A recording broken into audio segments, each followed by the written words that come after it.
Baik, Assalamualaikum warahmatullahi wabarakatuh. Bapak Ibu Guru Madrasah yang saya hormati, pada kesempatan kali ini saya kembali lagi ingin berbagi soal gambaran untuk ujian pretest yang akan berlangsung. Nah, adapun gambaran soal pretest PPG Kemenak yaitu sebagai berikut Bapak Ibu. Langsung saja, soal nomor 1, berdasarkan rencana strategis atau Renstra Departemen Pendidikan Nasional tahun 2010 sampai 2014 untuk memberikan pelayanan prima, salah satu yang perlu dilakukan adalah pengembangan teknologi informasi dan komunikasi atau ICT yang dilakukan melalui pendayagunaan ICT di bidang pendidikan yang mencangkup peran di bawah ini kecuali A. ICT sebagai substansi pendidikan, B. Alat bantu pembelajaran fasilitas pendidikan, C. Standar kompetensi penunjang administrasi pendidikan, D. Alat bantu manajemen satuan pendidikan dan infrastruktur pendidikan, E. Pengembangan bakat dan daya kreativitas siswa. Jawabannya yang E. Lanjut soal nomor 2. Pemanfaatan fasilitas internet dalam pembelajaran yang digunakan untuk berkorespondensi antara seseorang dengan lainnya dimanapun dan kapanpun mereka berada. Dengan fasilitas ini mereka dapat saling mengirim dan menerima surat, gambar, suara, dan video. Fasilitas ini dapat pula mengirim lampiran berupa file yang berisi teks atau gambar. Selain itu, dengan fasilitas ini, pengguna dapat pula mengarsipkan surat-surat yang dianggap penting dengan menyimpannya pada folder yang disediakan untuk itu disebut dengan A. Teleconference, B. Email, C. Website, D. Chatting, E. Browsing. Jawabannya B. Lanjut, soal nomor 3.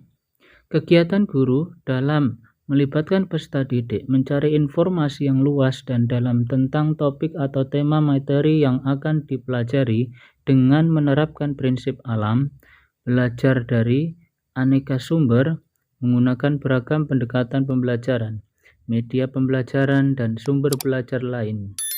Memfasilitasi terjadinya interaksi antar peserta didik serta antar peserta didik dengan guru, lingkungan, dan sumber belajar lainnya. Melibatkan peserta didik secara aktif dalam setiap kegiatan pembelajaran. Dan memfasilitasi peserta didik melakukan percobaan di laboratorium, studio, atau lapangan disebut kegiatan A. Elaborasi, B. Eksplorasi, C. Konfirmasi, D. Browsing, E. Contextual teaching learning. Jawabannya yang B. Lanjut soal nomor 4. Salah satu contoh kegiatan guru dalam kegiatan elaborasi dalam komunikasi pembelajaran dengan para siswa, yaitu A. Memberikan umpan balik positif dan penguatan dalam bentuk lisan, tulisan, isyarat, maupun hadiah terhadap keberhasilan peserta didik.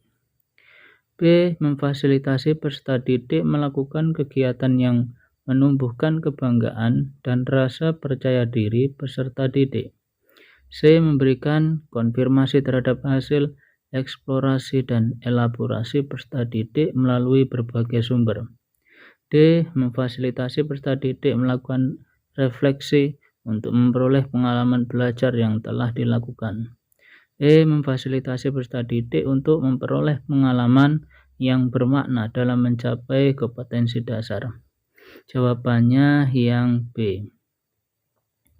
Lanjut soal nomor 5. Berkomunikasi secara efektif, empatik, dan santun dengan peserta didik dengan bahasa yang khas dalam interaksi pembelajaran yang terbangun secara siklikal, yaitu dengan alur sebagai berikut. A. memberikan pertanyaan atau tugas sebagai undangan kepada peserta didik untuk merespon. Kedua, penyiapan koordinasi psikologis peserta didik. Dan 3, respon peserta didik untuk merespon. 4, reaksi guru terhadap respon peserta didik. Nah, seperti ini. Langsung saja ya Bapak Ibu. Jawabannya yaitu yang E. Kemudian lanjut soal nomor 6.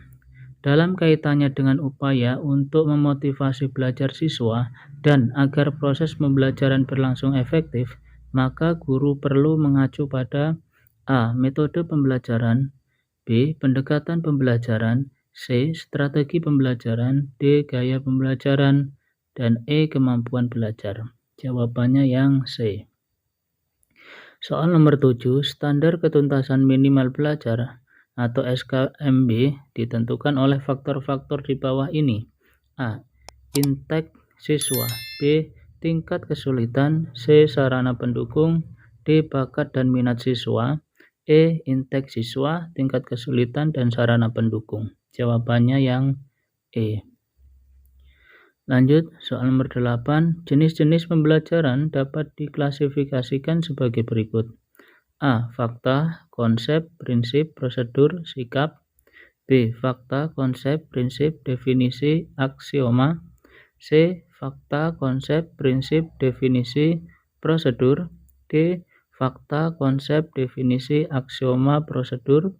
E. Konsep, definisi, aksioma, prosedur, fungsi. Jawabannya yang B.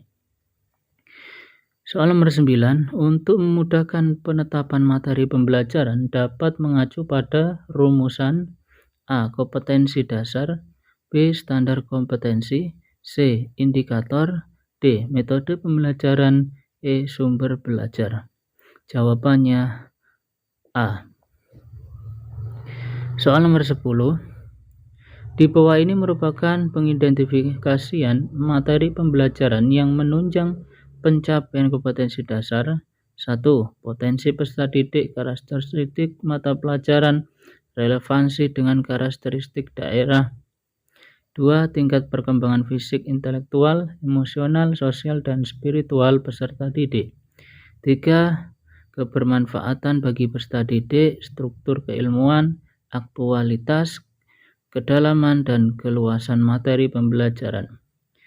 4. Kemampuan guru dan ketersediaan referensi.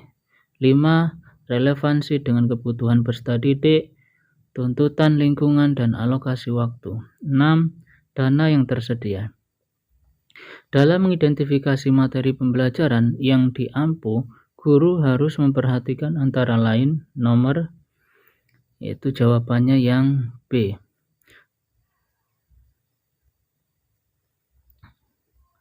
Lanjut. Soal nomor 11. Upaya guru dalam memanfaatkan hasil analisis untuk menentukan ketuntasan belajar antara lain sebagai berikut. A. Menentukan kriteria keberhasilan belajar. B. Mengklasifikasi siswa berdasarkan hasil capaian belajarnya. C. Mencari letak kelemahan secara umum dilihat dari kriteria keberhasilan yang diharapkan. D. Merencanakan pengajaran remedi. E. Mengadakan tes remedi. Jawabannya yang C. Lanjut, soal nomor 12. Upaya merancang pengayaan bagi peserta didik yang mencapai ketuntasan belajar optimal tampak dalam kegiatan guru sebagai berikut. A. Memberikan tambahan materi berupa sumber ajar dari pengarang yang berbeda. B. Memberikan tes tambahan dengan tingkat kesukaran yang lebih tinggi. C. Memberikan tambahan sumber bacaan yang lebih mendalam dan tingkat variasi yang tinggi. Berikut instrumen tesnya yang sesuai. D. Diberikan materi bahan ajar yang lebih tinggi tingkatannya dan pengerjaan soal-soalnya yang memiliki kesulitan tinggi. E. Memberikan tambahan materi berupa sumber ajar dari penerbit yang berbeda. Jawabannya yang D. Lanjut soal nomor 13.